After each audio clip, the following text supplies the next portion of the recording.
बहुत इंपॉर्टेंट है परीक्षा की दृष्टि से प्रपोजिशन। तो मैं आज कुछ डिजाइन करके बनाने की बताने की कोशिश कर रहा हूँ, जिससे कि आप लोगों को कभी भूले ना और हमेशा हमेशा के लिए ये चीजें याद रहें। ठीक है, तो सबसे पहले है अंडर। क्या है? अंडर। अंडर का यूज कहाँ किया जाता है, इस बात को ध्यान से सुने। मैं डायग्राम में कुछ बताने की कोशिश किया हूँ। देखो एक गुड़िया बनाया है, तो टेबल के नीचे है, टेबल के नीचे। मतलब जब कोई किसी चीज के नीचे पूरी तरीके से ढका होता है ना, तो उसमें अंडर लगता है। ठीक है, समझ में आया? जी। अंडर कहाँ यूज करेंगे, जी। आया समझ में ना? जी। जी। चलिए, मुझे पूरी उम्मीद है कि अंडर समझ में आ गया है, डायग्राम से मैंने बताया हूँ। ठीक है, एक टेबल है, टेबल के नीचे गुड़िया है।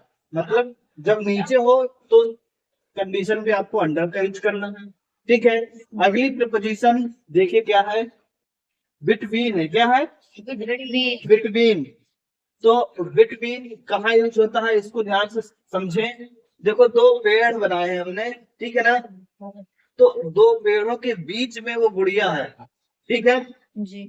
गुड़िया अच्छी है बुरी है, ठीक है, कोई बात नहीं, मायने नहीं रखता। आपको समझाने की कोशिश किया हूँ कि दो पेड़ों के बीच में गुड़िया है। मतलब जब दो चीजें हों, ठीक है, दो वस्तुओं के बीच में क्या लगता है, बिटवीन। ठीक है ना, बिटवीन का यूज करेंगे दो चीजों या दो वस्तुओं के बीच में जब हो। ठीक है, बिटवीन का समझ में आया? जी। अब आगे चल के क्या है, बाय का यूज करते हैं। ये सारी प्रपोजिशन है। ठीक है, बाय का यूज कहाँ करेंगे? देखो वहां मैं डायग्राम के माध्यम से समझाया हूँ कि जो पेड़ है, उस पेड़ के जस्ट बगल में गुड़िया खड़ी है। ठीक है ना, मतलब पेड़ के बगल से। ठीक है, ये किसी चीज के बगल में हो तो वहां हम बाई का यूज करते हैं। जैसे मेरे बगल में चेयर है, बाई बाई साइड है ना, कोई कहता है ना मेरे बगल में बैठ जाओ, बाई साइड सीट, मतलब बगल में। ठीक है, ठीक। नेक्स्ट क्या है, यहाँ से देखते हैं, ओवर। क्या है? ओवर। तो ओवर का यूज कहाँ करते हैं, ये प्रपोजिशन कहाँ यूज होती है? देखिए ध्यान से, ये टेबल के माध्यम से मैंने बताया हूँ कि ये गुड़िया टेबल के ऊपर है पर टच नहीं है। समझाने की कोशिश किया हूँ। ठीक है, गुड़िया ऊपर नहीं हो सकती टेबल के, फैन हो सकता है ऊपर। ठीक है ना, टेबल के ऊपर फैन है, जैसे फैन ऊपर लगा रहता है ना। तो यहाँ मैं समझाने की कोशिश किया हूँ, ना कि आप डायग्राम पे जाएं। ठीक है ना, मतलब मैं समझा दूं कि फैन जैसे ऊपर रहता है, तो ठीक ऊपर फैन है, लेकिन टच नहीं है। टेबल के ऊपर फैन है ना, टेबल के ऊपर फैन हाँ है, लेकिन वो टच नहीं है ना टेबल से। हाँ, तब यहाँ इस कंडीशन में क्या लगेगा, ओवर लगेगा। ठीक है ना। अब नेक्स्ट दूसरी कंडीशन जो आती है ऑन की।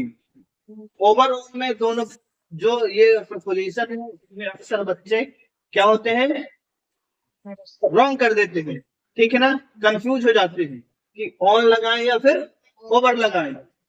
तो कंडीशन इसमें क्या है, ऑन में देखो टेबल की मदद से मैंने बताया कि गुड़िया ऊपर है, टेबल उसके ऊपर बैठी है, खड़ी है।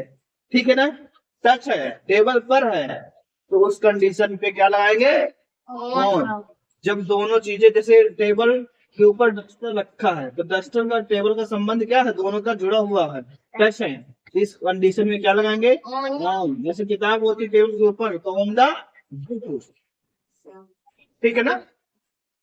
चलिए, नेक्स्ट अगला प्रपोजिशन क्या है, इन। हाँ, इनका थोड़ा सा ध्यान से समझिए। कैसा लग रहा है, उसमें एक कमरे तरफ का डिजाइन किया गया है ना, जैसे कमरा हो, उधर गेट बना हुआ है ना, और अंदर गुड़िया है। मतलब कमरे के अंदर, मतलब किसी चीज के अंदर और चारों तरफ से ढका हुआ हो, तब उस कंडीशन में क्या लगेगा, इन लगेगा। ये डायग्राम के माध्यम से आप समझ पा रहे होंगे कि इनका यूज कैसे करना है, कहाँ करना है, किस स्थिति पे करना है। वो स्थिति मैंने यहाँ दर्शाई है। एक कमरा है, उस कमरे के अंदर गुड़िया है, मतलब किसी चीज के अंदर हो, तो उस कंडीशन में क्या लगेगा, इन लगता है। ठीक है ना, तो ये समझ में आया इन वालों में, आया। चलिए नेक्स्ट प्रपोजिशन की ओर देखते हैं। नेक्स्ट प्रपोजिशन अपनी क्या है, क्रॉस है। अक्रॉस। अक्रॉस का यूज कहाँ करेंगे, ये सारी प्रपोजिशन आती हैं एग्जाम में। और काम आएंगे, ठीक है ना। तो ध्यान से समझना, अक्रॉस का यूज कहाँ करेंगे। देखिए मैं डायग्राम के माध्यम से बताया हूँ कि इस बॉक्स से इस बॉक्स में मंकी छलांग करता है, जंप करता है। मतलब ये जो यहाँ ये पुल टाइप में बना है, इधर मान लीजिए आप क्या है, नदी है, क्या है, नदी है मान लो, है ना। यहाँ वाटर है बहुत सारा, ठीक है। अक्रॉस मतलब इसको पार करना है, जब किसी चीज को पार करे तो अक्रॉस का यूज करते हैं, ठीक है। मतलब ये जो पोजीशन है, ये नदी की पोजीशन है, जो इस पोजीशन को वो क्या कर रहा है, पार कर रहा है, अक्रॉस। तो जब ऐसी कंडीशन है ना, तब वहां अक्रॉस करना है, ठीक है ना। जैसे रोड को पार करना है, कोई तो अक्रॉस का रोड हो जाएगा, ठीक है। किसी चीज को पार करना इधर से उस साइड, चलो बहुत अच्छी बात। आ रहा है समझ में जी। प्रपोजिशन समझ में आ जाएंगे ये, अब तो नहीं बोलोगे ना, नहीं बोलोगे तो जल्दी से लाइक करो, शेयर करो, चैनल में पहली बार सब्सक्राइब जरूर करेंगे। इसको देखो, बिसाइड इसका मतलब होता है बगल में, मतलब जस्ट बगल में। क्या टेबल है, टेबल से सटी हुई है, जैसे मैं ये बोर्ड है, बोर्ड से बिल्कुल सटा हुआ हूँ, ठीक है ना। तो ये भी बिल्कुल सटी हुई है, बिसाइड। बिसाइड क्या होता है, बिल्कुल बगल में, ठीक है ना। चलिए इनटू, इनटू का यूज कहाँ करते हैं।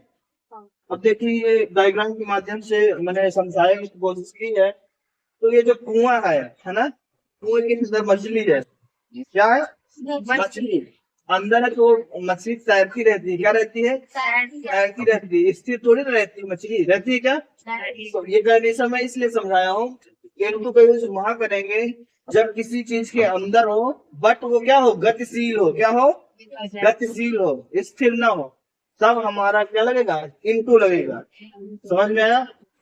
और इन कहाँ लगता है, यह स्थिर भी रहेगी, देखो गुड़िया खड़ी है ना, स्थिर है, जब स्थिर भी रहेगी तो उस कंडीशन में लगती है ये इन। लेकिन इनटू कहाँ लगेगा, अंदर तो है लेकिन वो क्या है, गतिशील है, तैरती है ना मछली ऐसे ऐसे। हाँ तो वो मतलब गति कर रही है, इसलिए यहाँ इनटू लगेगी। नेक्स्ट बिहाइंड, इसको थोड़ा सा अच्छे से नहीं मैं डायग्राम डिजाइन कर पाया हूँ। बिहाइंड, बिहाइंड मतलब होता है जस्ट पीछे, क्या होता है, इसको टेबल के पीछे बनाना था, अगर पीछे बना देते तो अच्छे से समझ में नहीं आता, इसलिए मैंने अच्छे से डिजाइन नहीं हो पाया डायग्राम, तो समझ जाइए आप लोग अपने से, ठीक है ना। बिहाइंड, बिहाइंड मतलब जस्ट पीछे, है ना, समझ आया। बिहाइंड का क्या करेंगे, किसी चीज के पीछे हो, क्लियर। तो प्रपोजिशन समझ में आई। चलिए वीडियो अच्छी लगी हो तो लाइक करें, शेयर करें, और चैनल पहली बार जरूर सब्सक्राइब कर लें। मिलते हैं नेक्स्ट वीडियो, तब तक के लिए बाय बाय।